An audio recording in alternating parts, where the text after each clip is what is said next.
I dozed off in the barber chair, man. I dozed off and fell asleep and woke up to a blow.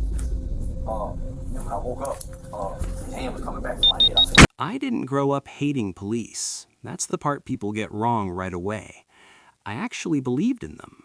Believed that if you stayed out of trouble, kept your hands visible, spoke calmly, did everything right, the system would meet you halfway.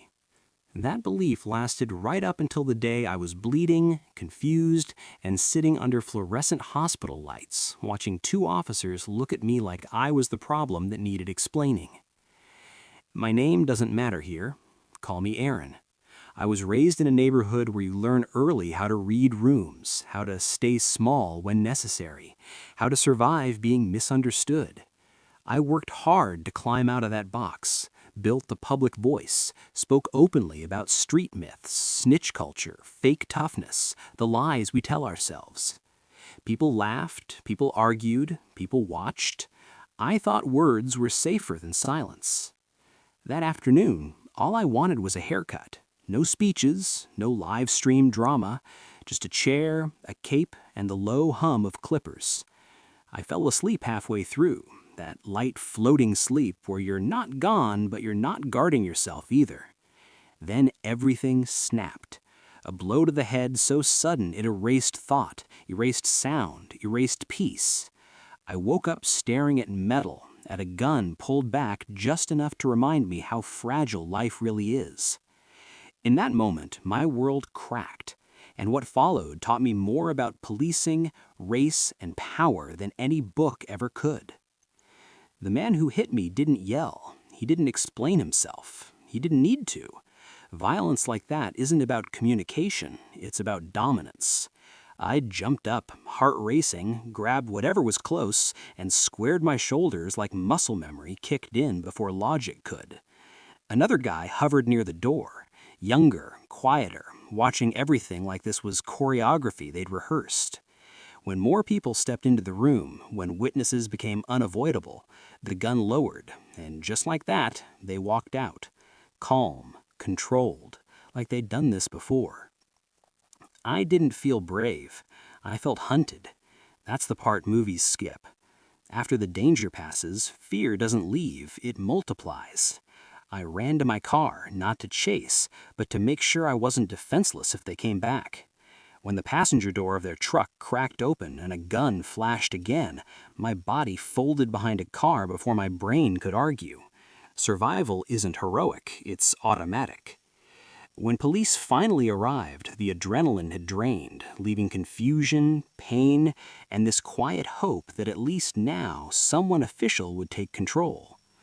The hospital room smelled like antiseptic and exhaustion.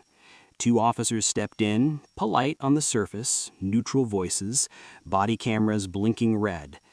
At first, it felt procedural. Names, times, locations. Then the questions shifted. Did you have a weapon? When did you retrieve it? Did you point it at anyone? Have you had prior conflicts with this individual? Notice how fast the lens moved from what was done to me to what I might have done.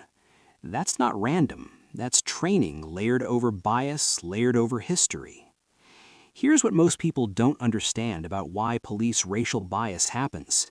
It's usually not a conscious decision like, I don't like this person because of their skin color. It's pattern recognition drilled into officers over years. High crime area equals heightened suspicion. Certain neighborhoods equal assumed volatility.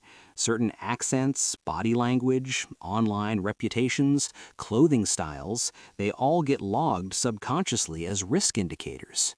Over time, those shortcuts replace curiosity. When I explained who the attacker was, someone known in the streets, the officers didn't lean in with concern. They leaned back, like the story suddenly made sense in a way that reduced urgency. This is what's called contextual discounting. If police believe an incident fits a narrative they're familiar with, gang-related, personal beef, street drama, they unconsciously assign shared blame. Victimhood becomes conditional. I could see it in their eyes when I talked. Not hostility, calculation, like they were sorting me into a mental file. Public figure, controversial, armed later, even if legally. Suddenly, the question wasn't just who attacked who, it was who's safer to trust. And this is where misunderstanding compounds. Police are trained to control situations, not emotions.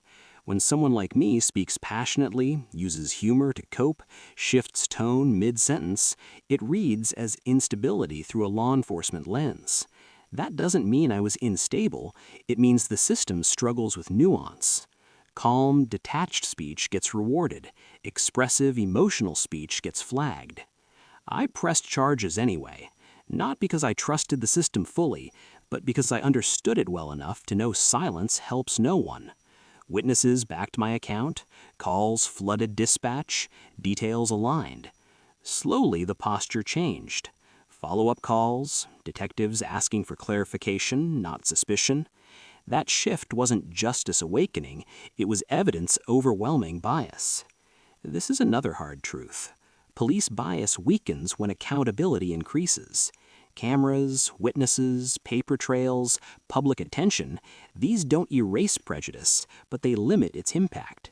Systems don't transform out of morality, they transform out of pressure. In the end, I wasn't arrested. I wasn't blamed. The attacker couldn't hide behind fear or reputation. On paper, that's a win. But emotionally, it left a bruise deeper than the one on my head, because I saw how close it came to going the other way, not because I was guilty, but because I fit a profile that history built long before I was born. The victory wasn't applause or closure, it was clarity. I realized police discrimination isn't just about race, it's about control mixed with fear, reinforced by selective data and human shortcuts. Officers see thousands of interactions, patterns form, but patterns aren't people, and when systems forget that, innocent lives get reshaped by suspicion instead of truth. Now here's where people split, and where the comments always explode. Some say cops have a hard job, they're reacting to reality. Others say bias is bias, no matter how stressful the job is. Both sides hold a piece of the truth, and ignoring either one keeps the cycle alive. Yes, officers face danger. Yes, patterns exist. But when pattern recognition replaces individual judgment, justice becomes probability, not principle. When entire communities learn they must behave perfectly just to be treated neutrally, something's broken. The real consequence isn't just mistrust, it's escalation. Citizens become defensive, police become more rigid. Every interaction starts 10 steps ahead of where it should. And when something goes wrong, everyone points fingers instead of fixing foundations. Here's the part that matters most. The law doesn't excuse fear. It doesn't excuse bias, and it doesn't excuse retaliation. If I'd fired that day, even in panic, lives would be ruined forever. Being wronged doesn't grant permission to break the law. Accountability cuts both ways. So ask yourself, honestly, if you were in my place, would you have been believed immediately, or would you have to prove your innocence first? And if you wear a badge, ask yourself how often training replaces listening. I want you in the comments. Argue, disagree, share experiences, but keep it real. And remember this, live right, know the law, follow it, because violations carry consequences no matter who you are. Justice only works when we demand it without becoming what we fear. If this story made you think, hit like, subscribe, and speak up. Silence protects nothing.